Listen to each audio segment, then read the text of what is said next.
Our next lesson is Unit 1, Lesson 7, and this one's on function notation. We're going to start by reviewing what function notation is and explain how it affects our Algebra 2 skills, and then go into some of the more complicated things. You should have had function notation in Algebra 1 just doing the basics. So I'm just going to explain to you how to do it and what it means. Basically, if they ask you, or they're going to give you some functions. A function notation, this is said to be f of x. That's how you say that thing. F, and then in parentheses is x, is said to be f of x. So this right here is g of x. And basically what we've got are two separate functions that we can plug numbers into separately. So if they ask me to find f of 2, really this is nothing more than substitution. Basically what they've done here is they've taken the x and they've replaced it with 2 on the left hand side. So whatever they're telling us our x has been replaced with, we're going to take that number and replace every single x with that number. That's what function notation is. So this is no different than giving you an expression x squared plus 2x minus 5, and then they say solve the expression if x equals 2. Now that's the exact same problem as this one. They've just changed the notation to be function notation, and instead of writing this as an expression, they've now written it as a function of x. Okay, so if I do this, I'm going to take the 2, whatever x has been replaced with, and replace every single x in that function with that number. So I would write out 2 squared plus 2 times 2 minus 5, and then I just do the math. You can use your calculator as much or as little as you need to. Just make sure you're paying attention to your signs. That's very important. So I've got 4 plus 4 minus 5. 4 plus 4 is 8. 8 minus 5 is 3. So now, looking at this, basically what we have here is that f of 2 equals 3. So we need to understand, and this is where our Algebra 2 kind of starts coming in. Your Algebra 1 teacher may have kind of hinted at this, but we really don't talk about how this relates to a graph until we get into Algebra 2. And it becomes very, very important as you go further into your math classes. In Algebra 1, your teacher probably had you learn that f of x is the same thing as y, and that's true. F of x represents the y value of an ordered pair, okay? And whatever number is in here for your x represents the x value of the ordered pair. So if you have something here that says f of 2 equals 3, well, the x value for our ordered pair is what's inside the parentheses, 2. The y value for our ordered pair, remember, if f of x equals y, then the y value for that ordered pair will be 3. So f of 2 equals 3 is just the ordered pair, 2, 3. So you need to understand how that relates to the graph. So if I were to graph that, I would go over here and I would go right 2 up 3. That is the ordered pair 2, 3, and it also is the same thing as f of 2 equals 3. So you need to understand how to interpret your function notation. If they ask us to find g of -1, well then I'm going to plug -1, that's what x was replaced with, so I'm going to replace all the x's here with -1. So -3 times -1 plus 1. Well, -3 times -1 is 3, and 3 plus 1 is 4. So basically what we have there is g of -1 equals 4, which is the ordered pair -1, 4. Now, they're not going to ask us to graph all of these ordered pairs, but you need to understand that if I give you g of -1 equals 4, that represents the ordered pair -1, 4. Extremely important as we move forward. Okay? Make sure you understand also that the -1 is your x value. That tells you whether to go right or left. That's a part of the domain. And your g of -1 equals 4, your 4 is your y value of the ordered pair, and it represents your range, or part of your range. Okay? Every point on an f or g function or h function. I could name it whatever I want, but every point represents an x and y coordinate. I'm going to use the same two functions and do a couple different types of problems with it. They're not always going to give you a number to plug in for your x value. Sometimes they'll ask you to plug in a variable. So like they might say find f of a. Well, basically for that, they're replacing the x with a. So everywhere you have an x here, you're going to replace those with an a. Now with that, there's really no math to do. We can't really solve anything there. That's really all we can do. So we would solve it as far as we could. If there were like terms we could add together, we would add them together. But if there's nothing we can do, we just leave it like that. For this one, let's say I want you to find g of x plus 2. Well, if they want you to find g of x plus 2, what they're telling you is they're replacing this x with x plus 2. So they want you to replace this x with x plus 2. So if I rewrite that, just give myself a little bit more room. G of x plus 2 equals negative 3. Now remember, I'm replacing the x with x plus 2. Using my algebra skills, I can distribute the 3. So that's negative 3x minus 6 plus 1, and then add like terms. So that's negative 3x minus 5. So g of x plus 2 equals the expression negative 3x minus 5. So sometimes you see, even though this represents an x and a y coordinate, we can't really graph that on the coordinate system. There's really nothing else we can do with this because our answer isn't a number, it's an expression. In this segment, I have given you 3 different functions. I've given you an f function, a g function, and an h function. And I'm going to take you through some different type of problems that they could ask us to do. The very simplest type is if they ask you to just plug a number in. So like they might say, find f of negative 3. In that case, you're going to take, you know that the x has been replaced with negative 3. So you're going to take that negative 3 and plug it in for every x in the function. So negative 3 squared plus 4 times negative 3 minus 3. Go ahead, pause the video and do that on your own. And let's see if you can get the right answer. Okay, hopefully you finished doing the work on your own. I just want to make sure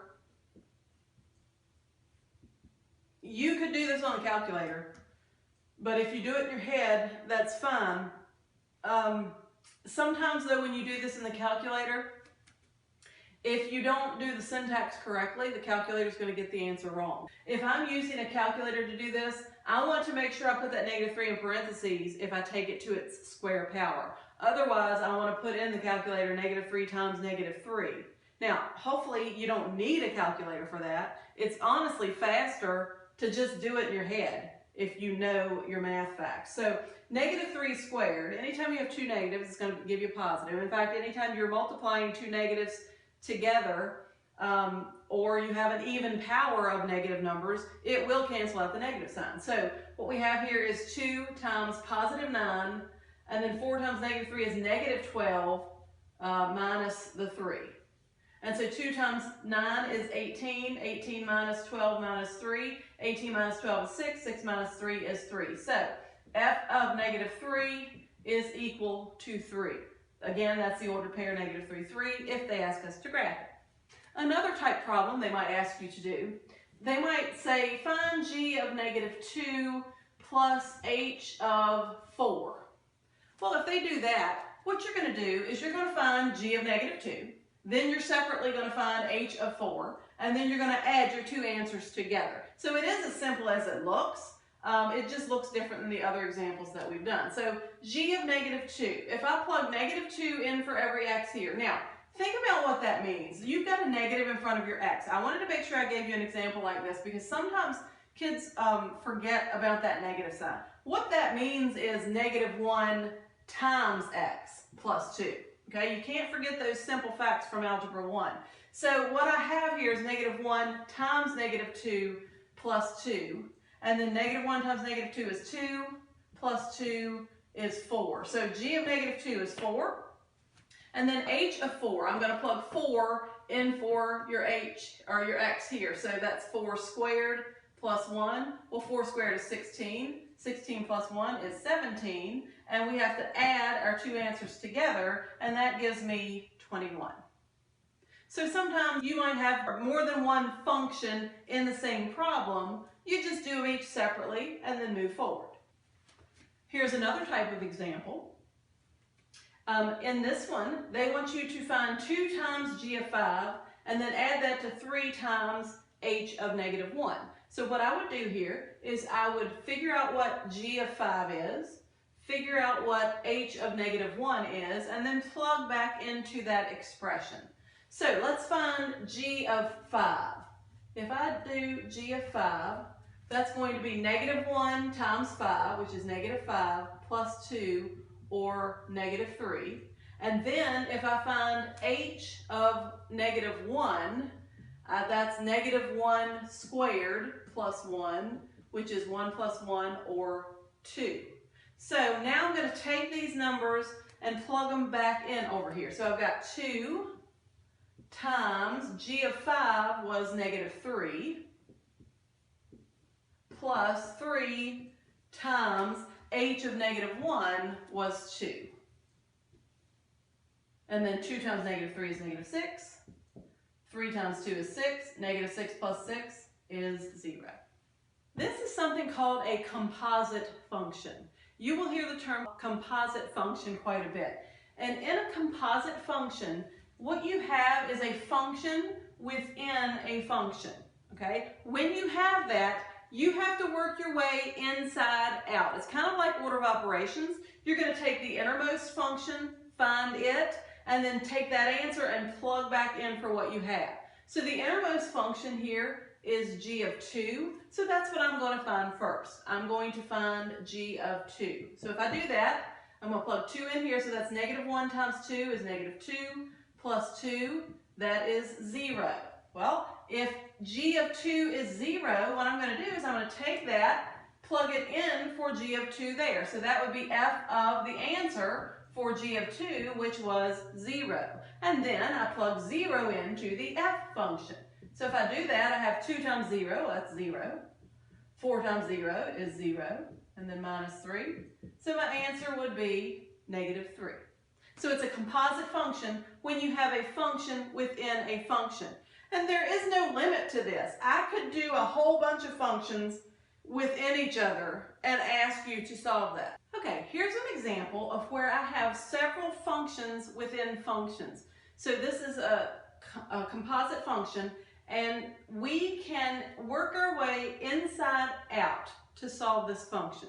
So as we work our way inside out, once we solve what's on the inside, we take that answer and replace that with it, and then we move from there. So inside out, the first function within the function is f of negative 1. So that's what I'm going to do first. I'm going to find f of negative 1.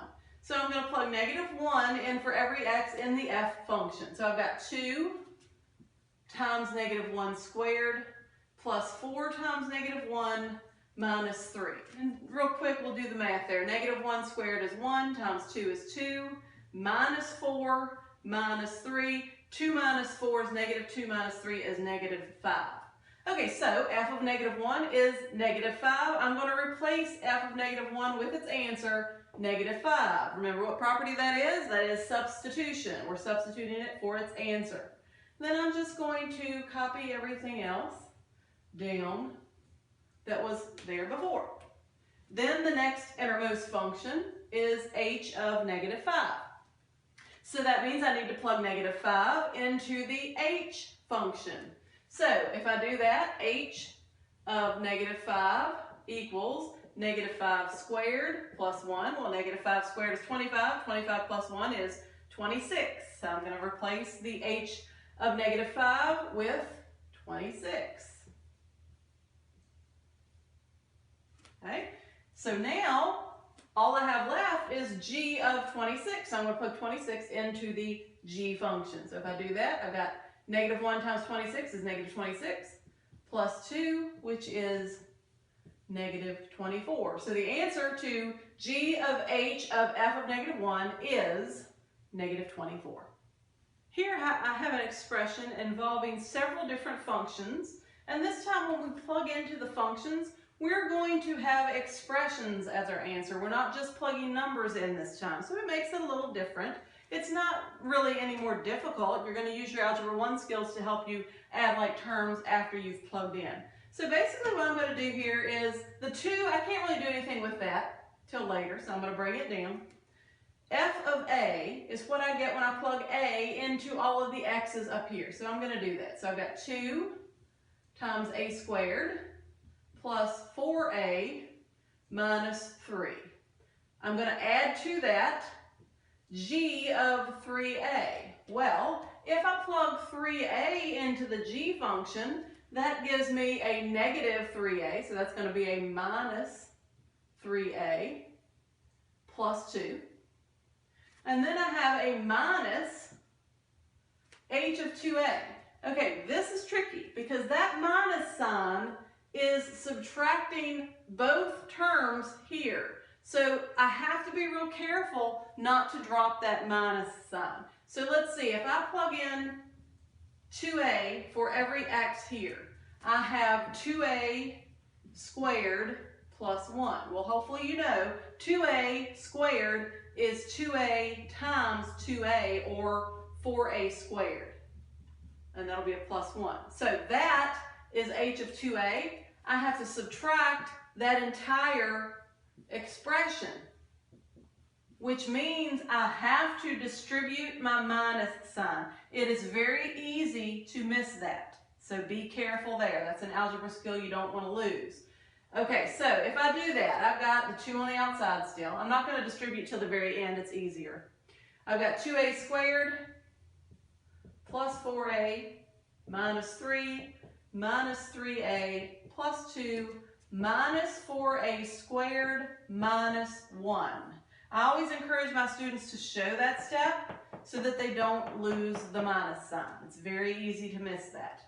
And then I'm going to add my like terms. So I've got still the 2 on the outside. 2a squared minus 4a squared is negative 2a squared. So we've taken care of those two. 4a minus 3a is a positive 1a. Negative 3 plus 2 is negative 1, minus 1 is minus 2.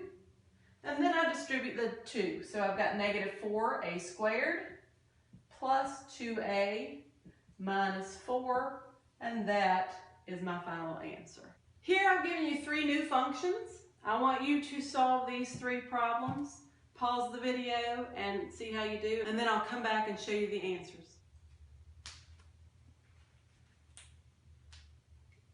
Okay, so I have the answers for you. The answer to f of g of h of negative 1 is 80. I've got my work here so you can see what I did. 3 times g of 2 plus h of 3 minus f of 1 is 15. And 3 times f of b plus g of 2b is 3b squared minus 12b minus 12. I've got the work up here so that you can kind of see what I did step by step if you need more clarification.